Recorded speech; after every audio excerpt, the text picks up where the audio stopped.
Friends, my name is Peter. I was born in Europe, but for many years. Call me a total dropout.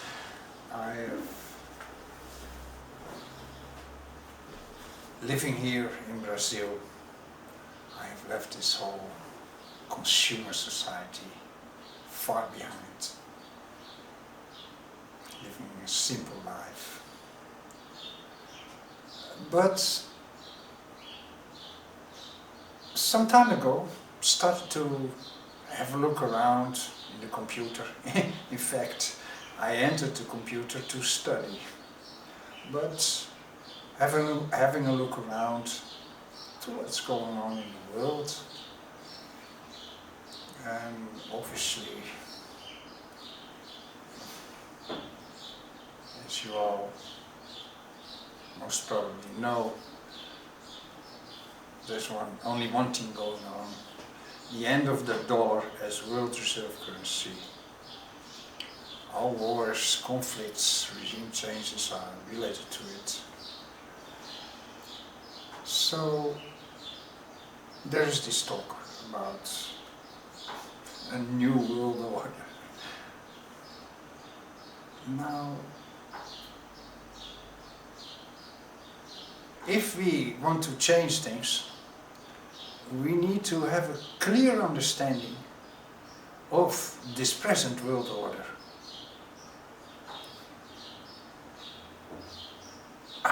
If we don't really truly understand it, how can we improve? How can we create something new? So, I'm not a history teacher. To me, history is that which has passed, which is no more.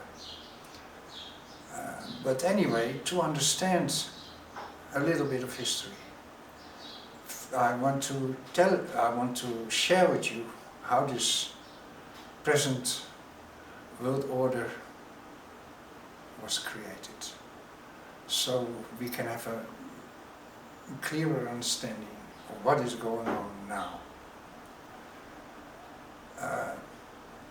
The whole thing begins with the USA war for independence.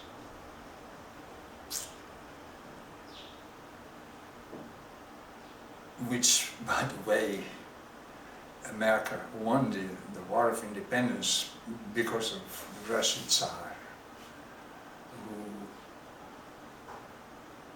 kept the English fleet engaged,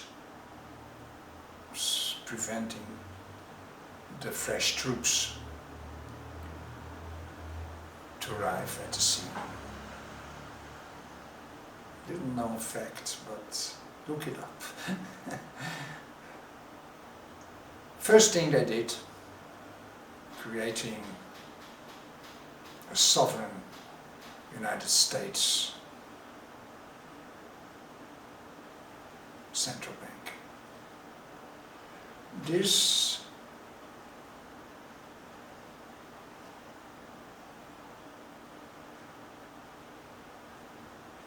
way they broke away from the world reserve currency at the time, the George II, I believe it was, gold coin.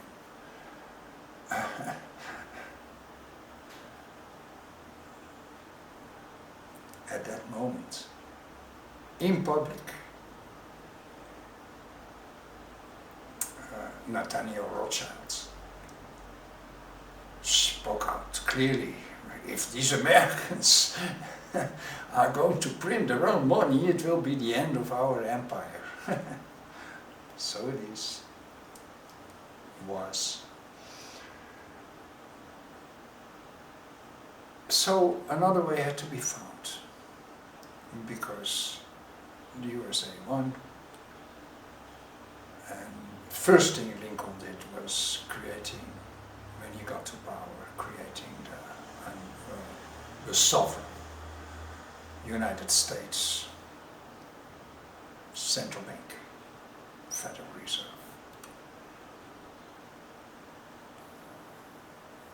There was nothing the Rothschilds could do. They lost their monopoly. This is a bit more history, I will not go into that, but taking over of the British central bank. And it was the end of their world monopoly.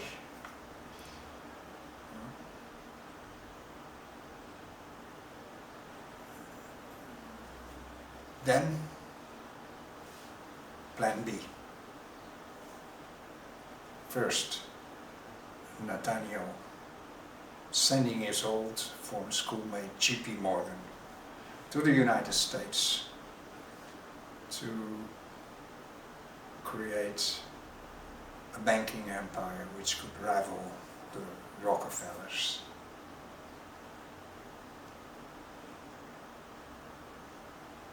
And then Paul Warburg, Jekyll Island. Many books have been written. So again, I will be very brief, very simple, just sharing the basic scheme. Jekyll Island, takeover of the United States Central Bank, which became a 52% Rothschilds majority holding. Something which accidentally leaked when old Rockefeller died. But understand, only facts here. I'm not assuming anything. Sharing what I know, what I've learned after a study. When I started to live on my own, someone gave me a TV, but I watched it 3 times and put it straight with the garbage. Never had a TV, still don't have. So reading books is the story of my life, really.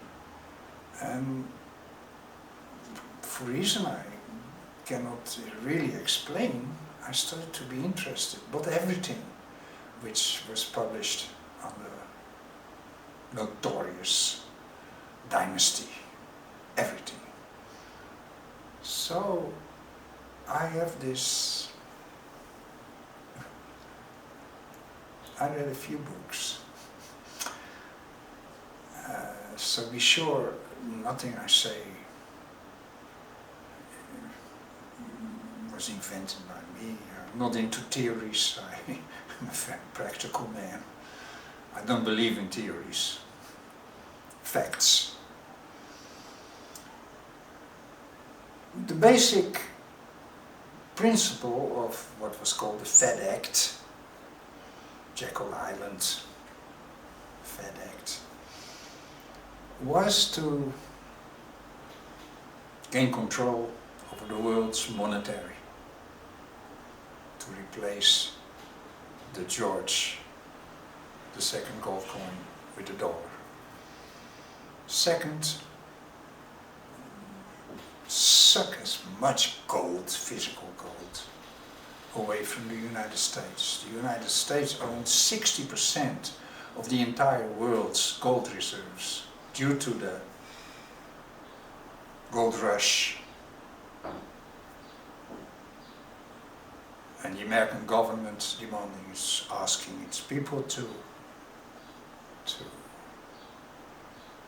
sell the gold to the government. And already in the preparations for creating this sovereign central bank. So all this happened. After sending J.P. Morgan, Paul Warburg, Jekyll Island, already mentioned, became its first director. Paul then went on to create CFR, founder director. Look it up. this to control American politics, presidential candidacy.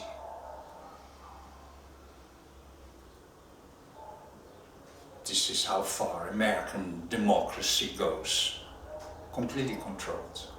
If you can control the candidates, well, a good example is Bernie Sanders, who was to win by a landslide, but prevented to become a candidate.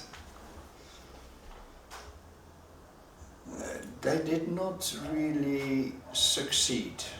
At least 5 American USA presidents were assassinated. Most memorable, of course, the Kennedy brothers, after John publicly exposing this group of foreigners, creating the silver-backed dollar away from the Fed. Well, short-lived.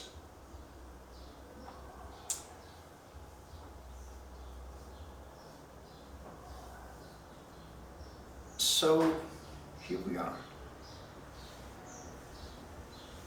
As a reward, Paul then went on to deal with the physical gold. It's all safely stored in the Rothschild's nuke-free mountain vault in Switzerland. It's so easy to prove what I'm saying. American people demanding an audit of their gold reserves. It's not there.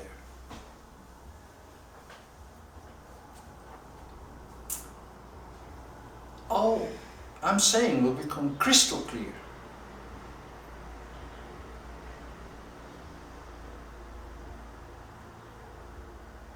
And the scheme is simple.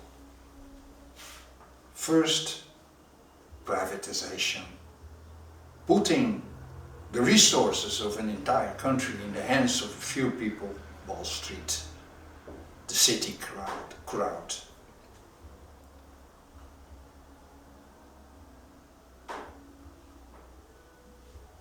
It's called neo-colonialization.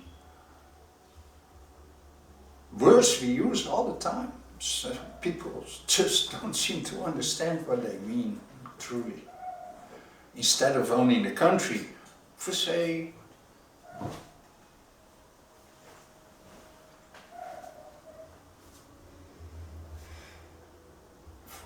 estou usando português, me desculpa.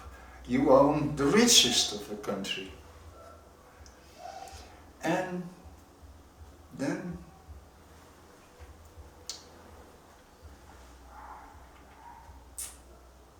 nobody will even bother. Stop. This is the scheme, we call it capitalism. As I said, a few people owning the riches of a country without owning the country. Let them solve their own problems by a few corrupt politicians, and that's it. The next video I will go a bit more into what's going on now.